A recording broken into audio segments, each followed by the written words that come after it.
হরে কৃষ্ণ। সমস্ত মানব জাতির কল্যাণ হোক। হরে কৃষ্ণ। স্বাস্থ্য সম্পদ এই নিয়ে আরেকটু বলতে চাই। মানব শরীরের সঙ্গে গরু অর্থাৎ গাভীর প্রয়োজনীয়তা কতটা। আমরা যারা সমাজের বুকে বাস করে আছি, যারা ব্যাধিগ্রস্ত হয়েছে তাদের বাদ দাও। বর্তমানে মানব শরীরকে যদি সুস্থ রাখতে হয়, দুগ্ধ অবশ্য প্রয়োজন। প্রতিটা মানবের প্রত্যেক দিনের জন্য 1 লিটার করে দুগ্ধের প্রয়োজন। কারণ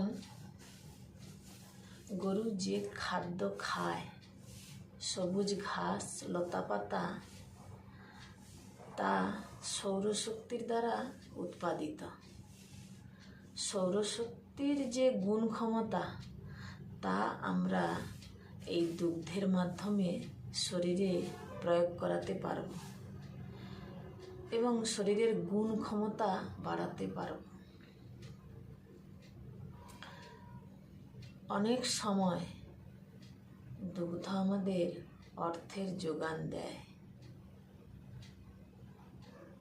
কখনো যদি ঘরের মধ্যে খাওয়ার না থাকে, তুমি সেই দিন দুগ্ধ খেয়ে কাটাতে পারবে যদি তোমার অভ্যাস থাকে।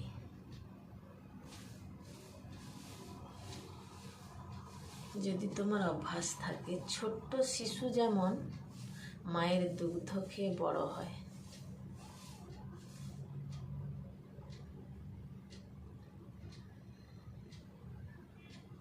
আমরা সবাই অতীতকে ভুলে বর্তমানে চলছি। ভুল ঠিক তা বুঝতে পারি না, তা তোমরা পরীক্ষা করে দেখো। বিশেষ করে যাদের হাঁটুর সমস্যা, হাড়ের যন্ত্রণা, তারা যদি 1 মাস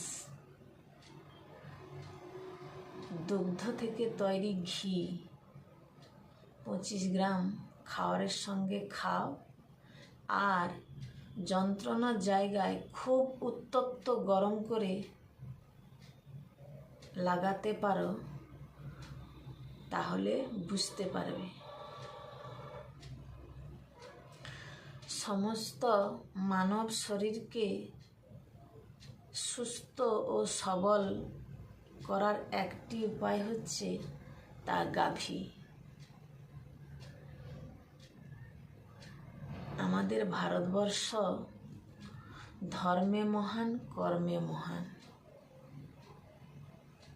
আমরা মানব জাতি কর্মকে ভুলতে চলেছি, ধর্মের পথে এগিয়েছি। তাই ধর্মে মহান হতে পেরেছি, কর্মে পিছিয়ে পড়েছি।